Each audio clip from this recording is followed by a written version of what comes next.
We continue with the talk on the Platform Sutra. Now we come to the chapter of Prajna. Last time we talked about precepts, and at the end we were asking the group to discuss about if you have termite in your house, what would you do? And people had quite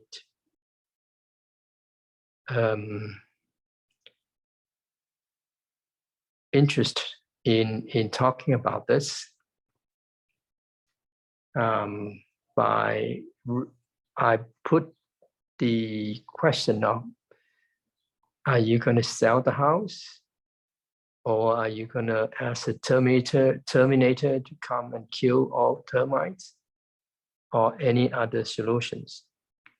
So we stop it there. Now we continue on now. Talk about the method of cultivating concentration, which is samadhi. Now, practicing concentration, we have a method.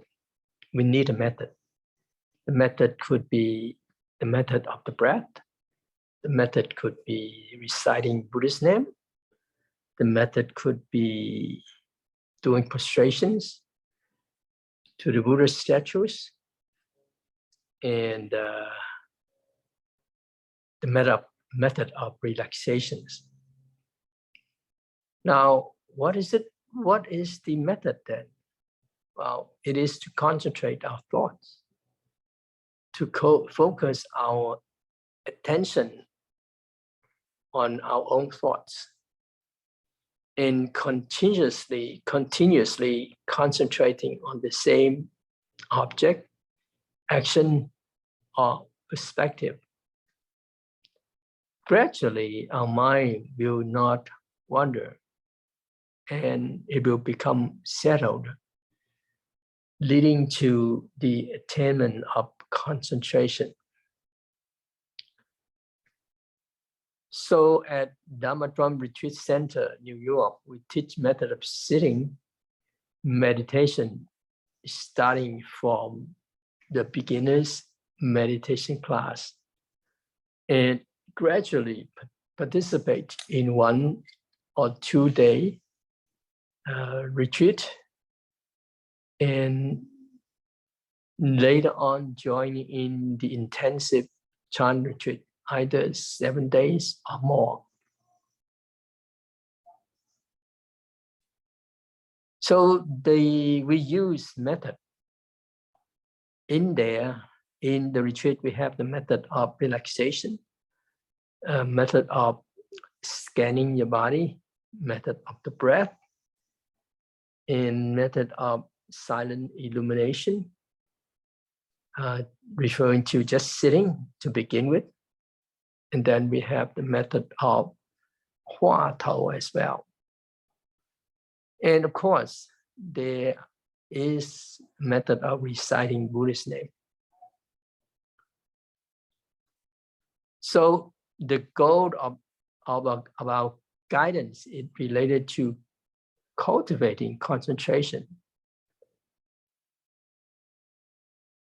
Is the purpose is to attain wisdom, not just to achieve concentration alone.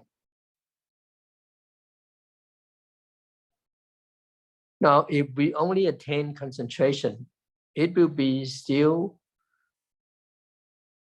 for the worldly concentration. It is not liberation or true wisdom, true freedom,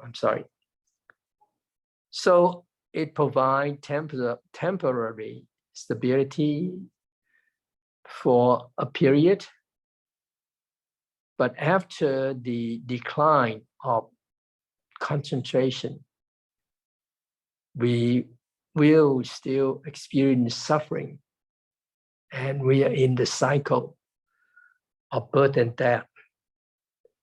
Therefore, wisdom is more important. So we need to talk about how to develop wisdom. The method that we are using now, and then also concepts of cultivation, will lead to the cultivation of wisdom. And we started from the practice of precepts and concentration. And wisdom can be developed in 3 ways. The first way is through hearing the Dharma and reading Buddhist books. Through knowledge and conceptual understanding, it can help us transform our selfish and self-centered attachment into a mind that benefits and helps others. And this is called wisdom. And it's coming from hearing the Dharma and reading Buddhist scriptures. Of course, more than that, it involves benefiting others without attachment or keeping track of it in one's mind. Well, that's just referred to not to attach to the thing that we have done to help others. And after many sentient beings benefit, and we no longer dwell on it. That is to say, we don't hold on to this idea of I'm doing so many good things. And this is true wisdom. And you say that it is a great virtuous root. Now people may ask, how can we measure the size of our virtuous roots? Well, of course, we could measure whether our virtuous root is large or small. Those who have attachment and are willing to accept Dharma have a virtuous root, although a small one. And those who have attachment are already practicing the Dharma and have a moderate virtuous root. And those who practice the Dharma without attachment have a great virtuous root. Now the difference are here, that one practiced Dharma without attachment, and the one practiced the Dharma but with attachment. So what about all of us here? Well, having a moderate virtuous root is not easy. We have attachment, despite knowing that the Buddha teaches us not to have attachment. Well, since we already practicing, it is still, praisable. And this is called wisdom gained through hearing the Dharma. Now, furthermore, when we personally experience and engage in practice, cultivating precept, concentration, and wisdom, then we have some kind of wisdom right there. Although we may already have wisdom, we still have attachments. So it cannot be considered a great virtuous root. A person with great virtuous root not only personally experiences it, but also consistently maintain the practice of all virtuous without thinking that they have already accomplished all virtuous. And this is like what the Diamond Sutra says about liberating all sentient beings while realizing there are no sentient beings to be liberated. Such a person possesses a great virtuous root. You may have some thought about it. Why? Why is that in the Diamond Sutra that says liberating all sentient beings, but realizing there are no sentient beings to be liberated? Well, actually, it is because of this teaching of emptiness. Whatever condition, causes and condition are there, they are temporary. They won't last forever. So seeing that nature of the emptiness right there, one release the attachment.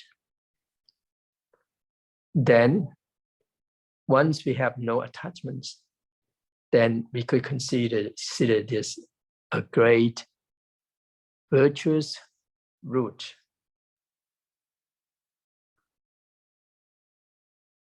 But to cultivate and increase the virtuous root, we need to fulfill two conditions. As we mentioned before, having a good understanding of the Dharma and truly engaging in practice. And only with a practice method can we truly cultivate and increase the virtuous root. Even for virtuous root, it comes in different sizes. As we explained briefly earlier,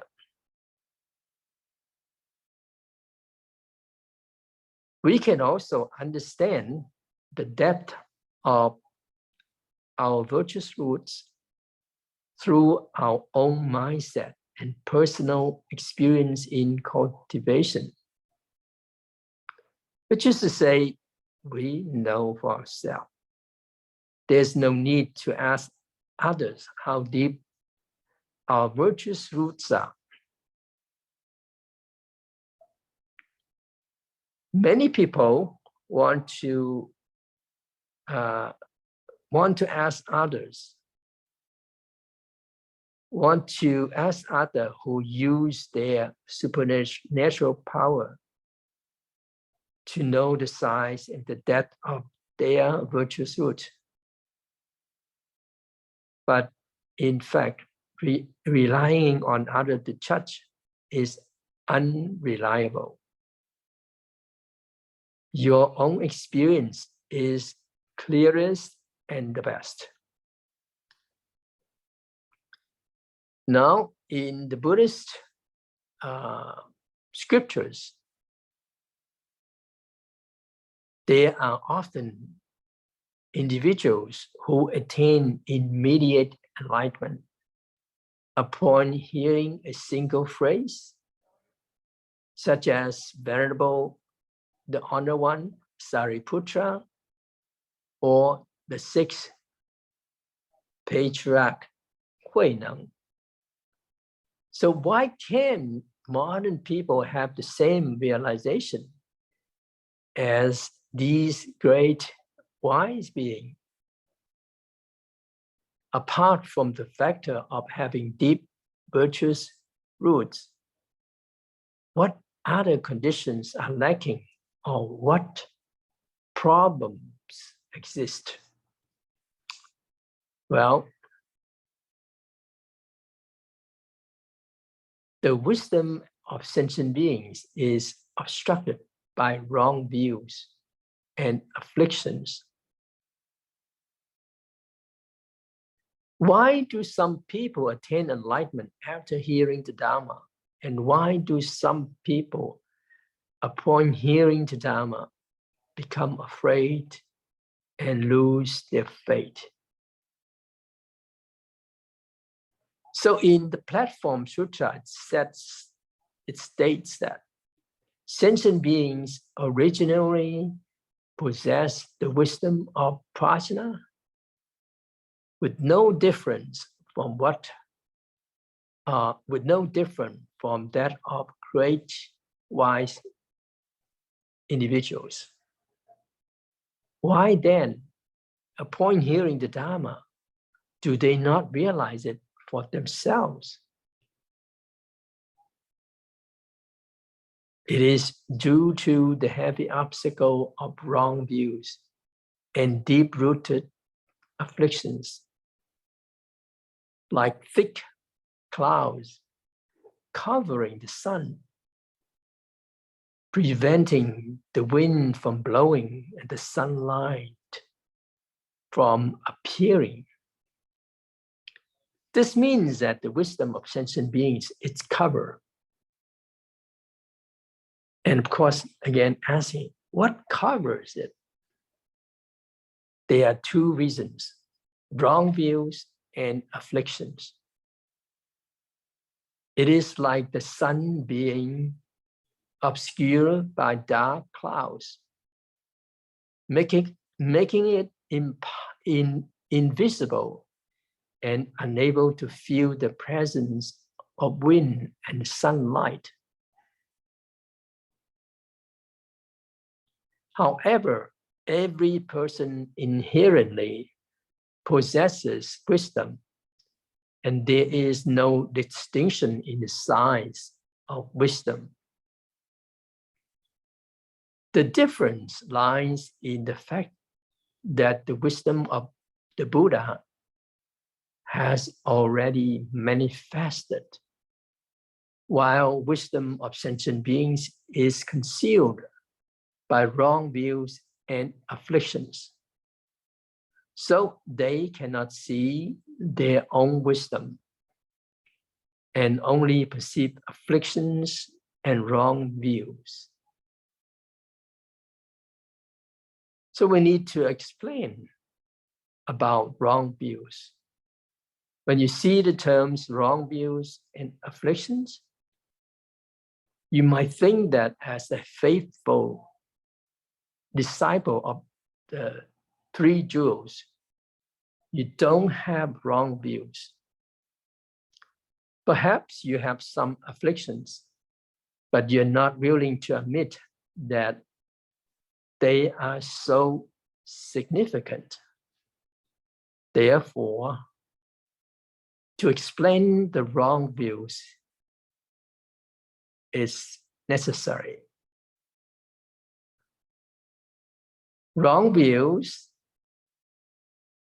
there are broad wrong views and narrow meanings, broad and narrow meanings of wrong view.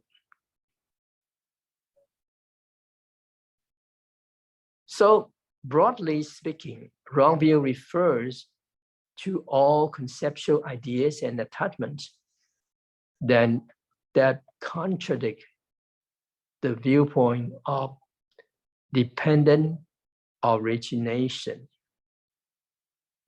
Everything contrary to the law of cause and effect. These are all considered wrong views.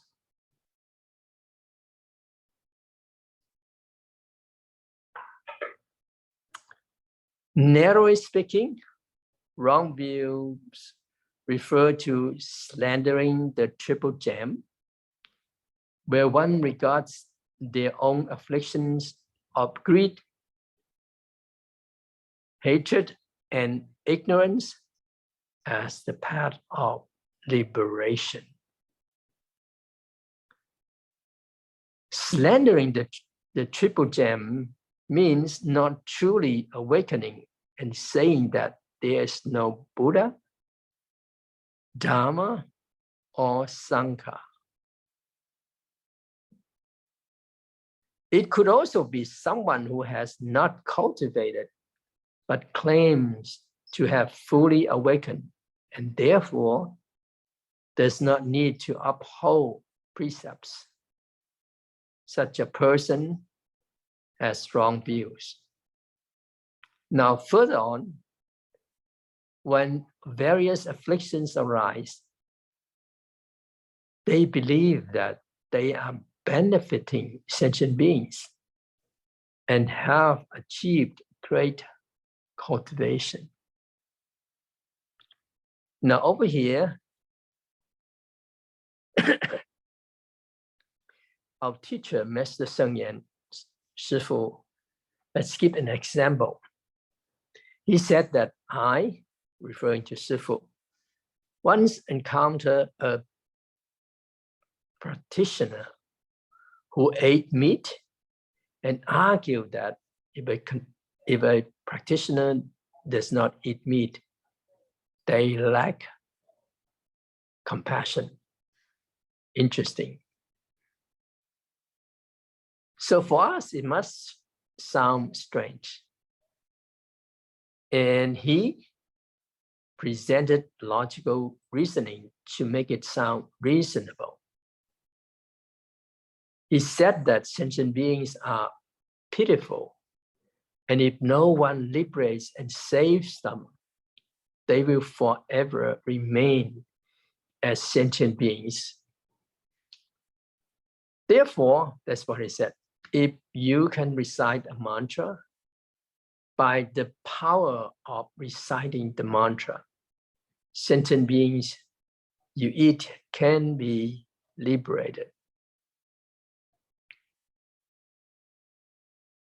It is not that you are liberating them, but it is the power of the mantra and the power of the Buddha that can liberate them.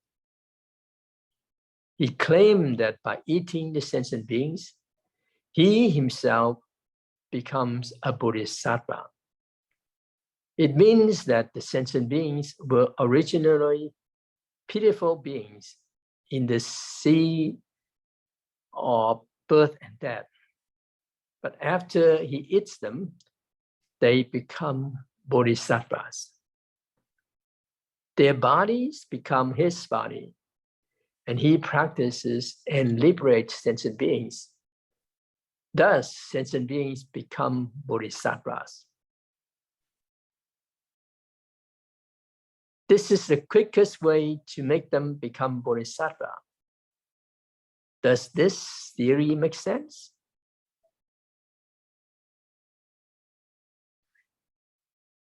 Well, when we talk about wrong view, you may not raise your hands. But if you encounter such a person without having heard the explanation of wrong views, you may very well believe that their reasoning is valid. Could it be? Yeah, it's possible. Relying on greed, anger, and ignorance, or using them as a method of practice, or explaining them as a manifestation of great cultivation,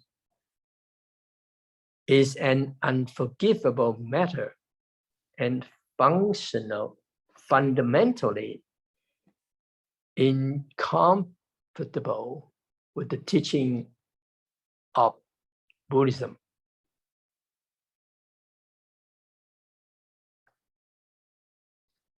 So let's talk about broad view of wrong views.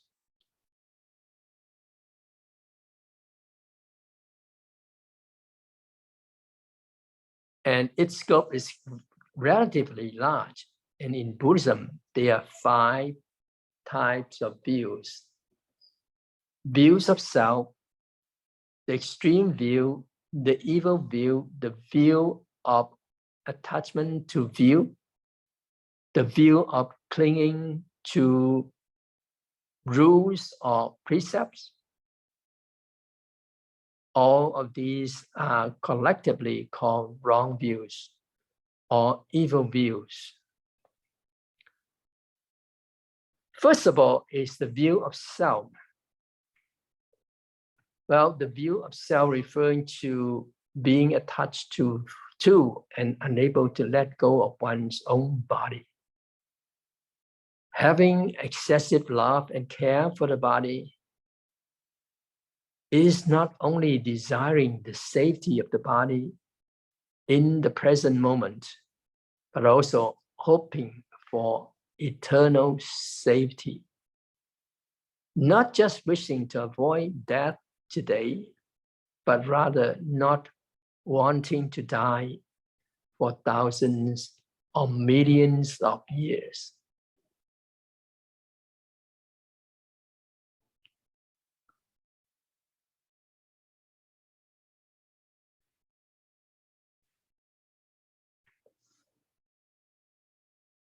People are excessively take care of their own bodies, who becomes extremely selfish. They may deceive their own family members and even prioritize themselves over their parents, siblings, spouse, and children. This is a very selfish attitude. Taking care of and maintaining the health of our body is necessary because we need a healthy body as a tool for spiritual practice. Without this healthy body, we cannot engage in serious spiritual cultivation or serve and help sentient beings. So Buddhism does not teach us to neglect the care of our bodies, but there should be a limit. It is sufficient to maintain its health without indulging in excessive attachment. A revolutionary, for the sake of their ideology and ideals, can sacrifice their own life. The spirit is the spirit of a revolutionary.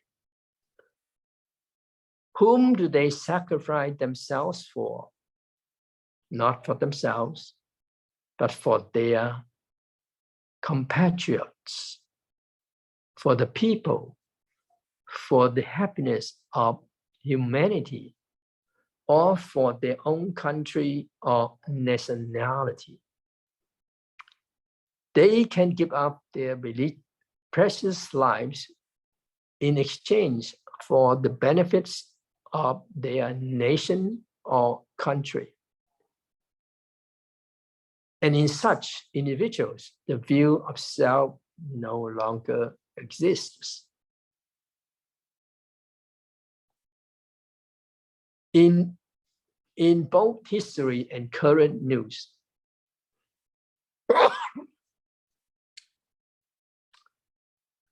I'm sorry, we can occasionally come across touching story of filial piety, where individuals completely sacrifice their own happiness for the health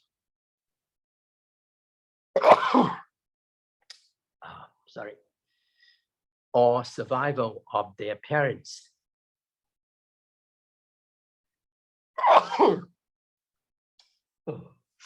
I'm sorry, one moment, please.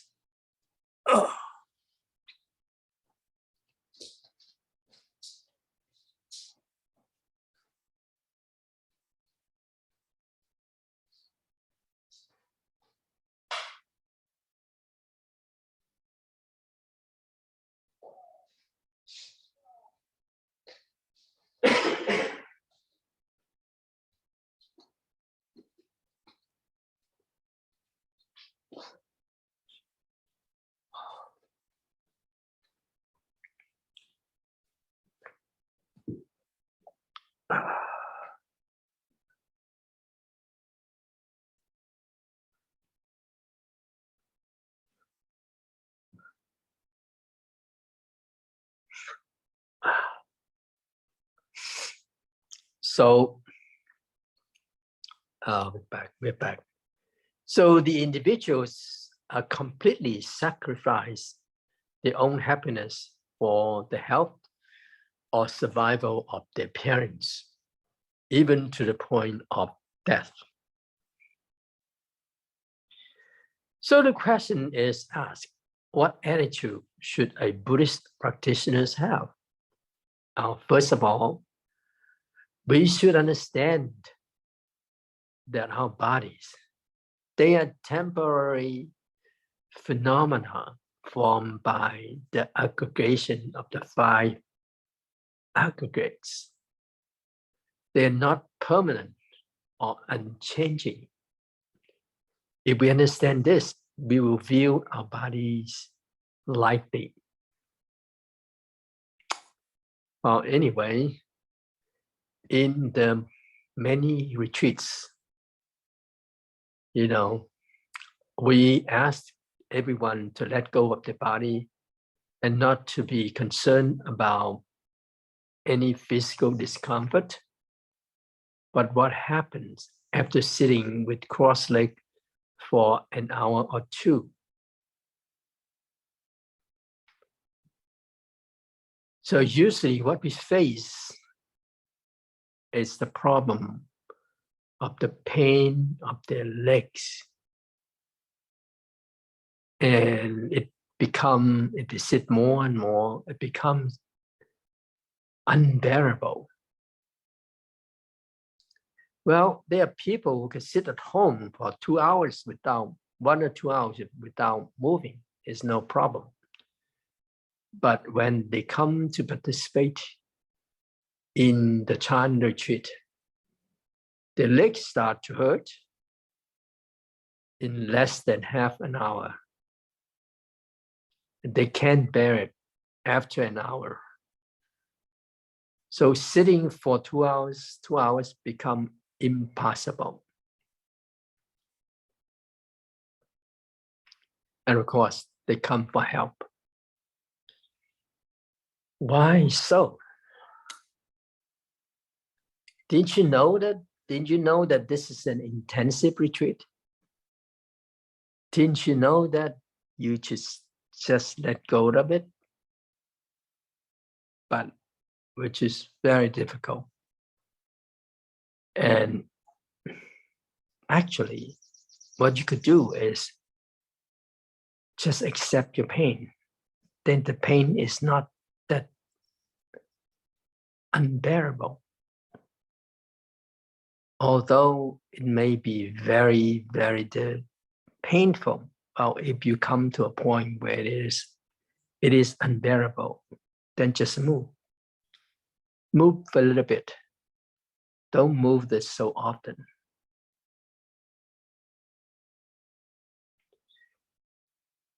But we can say that, because of this, then we know that attachment to the body is something not so easily let go of.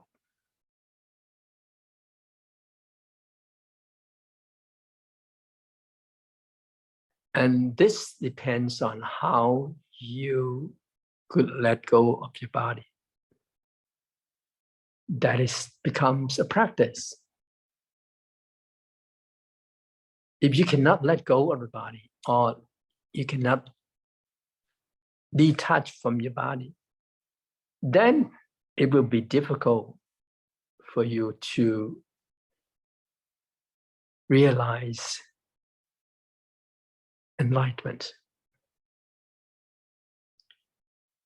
Because of we cannot put aside this small self, this physical self, then how is it possible for us to experience enlightenment?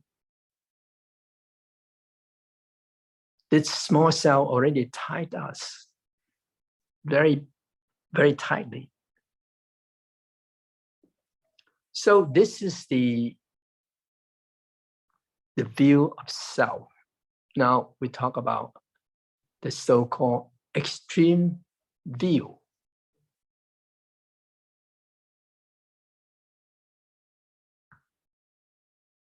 It refers to having biases or extremes, whether it is considering something as inherently good or bad, or perceiving it as a permanent or non-existence. These biases can be categorized into various aspects. We tend to create duality and divisions, such as self and other, front and back, top and bottom.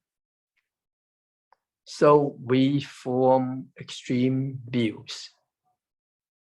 Now, in the world, all religions, philosophies, and thoughts are bound by these extreme views.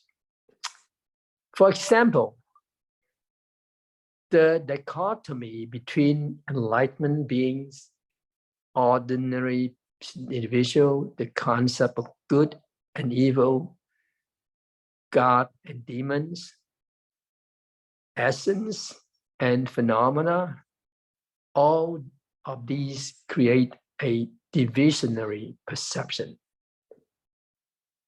Even teaching like the Chinese concept of yin and yang, which categorize the universe and everything within it, can be considered as extreme views.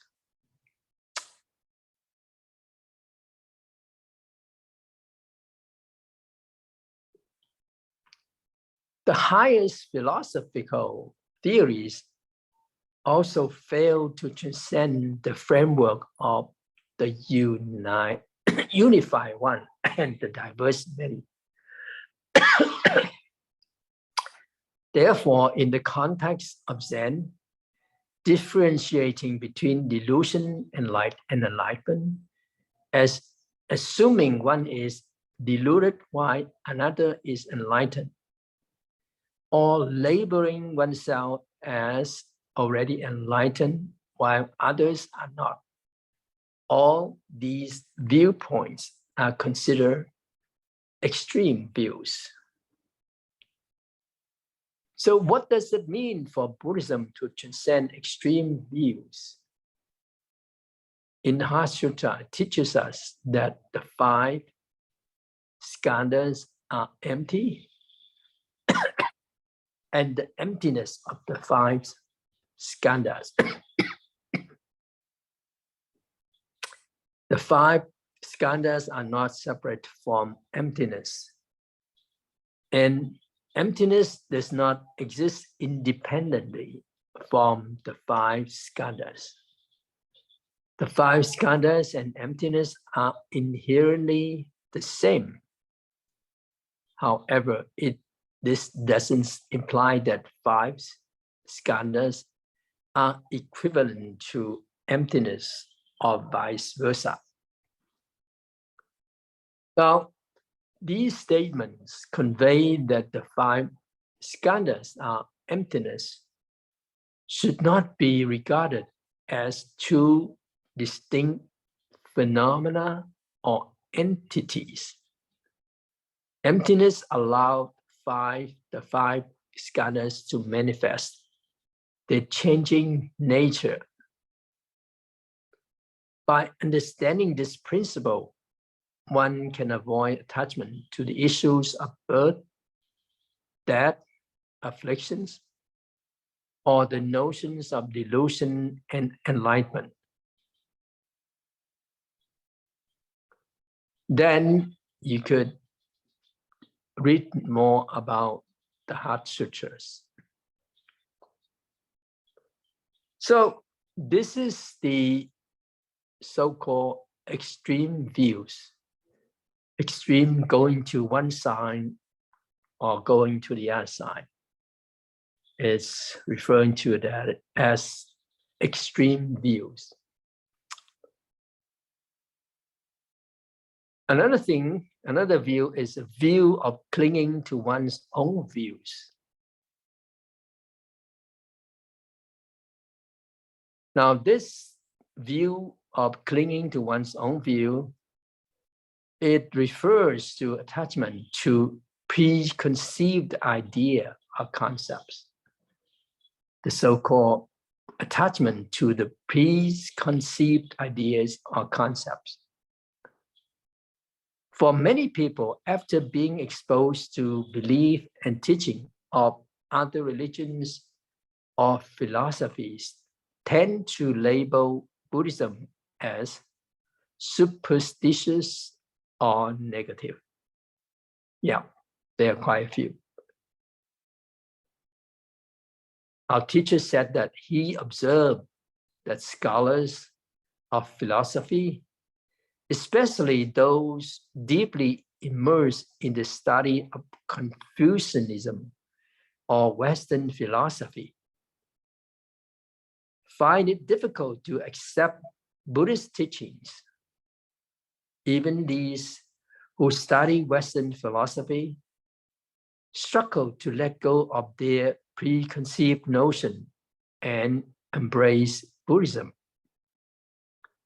And continue on, our teacher said that he encountered many Catholic priests who possess profound knowledge of Catholic theology. They approach the study of Buddhism with humbleness and an open mind, emphasizing the need to understand Buddhism from a Buddhist perspective. However, when they discuss Buddhism, it is always from the standpoint of Catholicism. The interpretation and criticism of Buddhism are influenced by Catholic theological viewpoints. This natural inclination to hold on to preconceived ideas is the view of clinging to one's own views. On the other hand, scholars in scientific or technical fields tend to be more objective. They are less influenced by preconceived philosophical or religious ideas, which makes them more receptive to Buddhism. And our teacher said that among the Buddhists I have encountered in the West, most of them are intellectuals.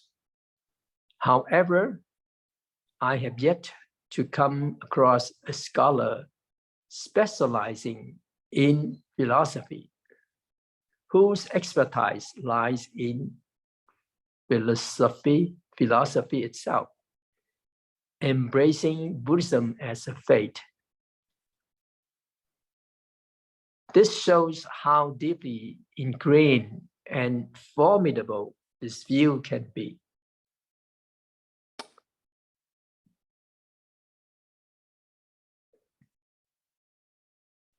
Okay, so let me see.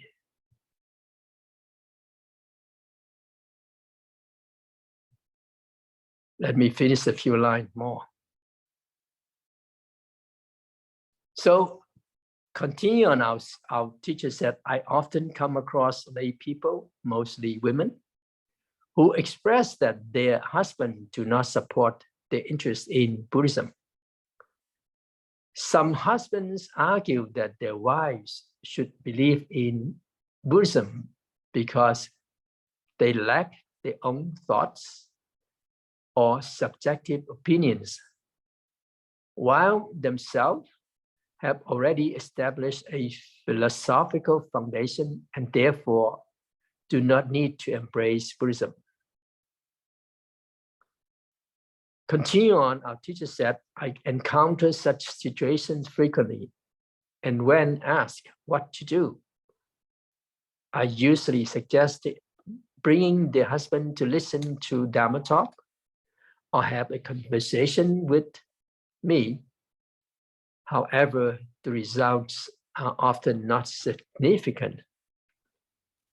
Firstly, it is difficult to convince the husband to listen to Dharma talk. And it is even more challenging to persuade them to meet with a monk like me. Additionally, another approach is to ask the husband if they oppose Buddhism. They may reply that they don't particularly oppose it, but they are unwilling to believe in it. Some may even argue that if Buddhism is so forceful and domineering, insisting that they believe in it, they will oppose it even more. This deeply rooted and formidable view is known as the view of clinging to one's own view.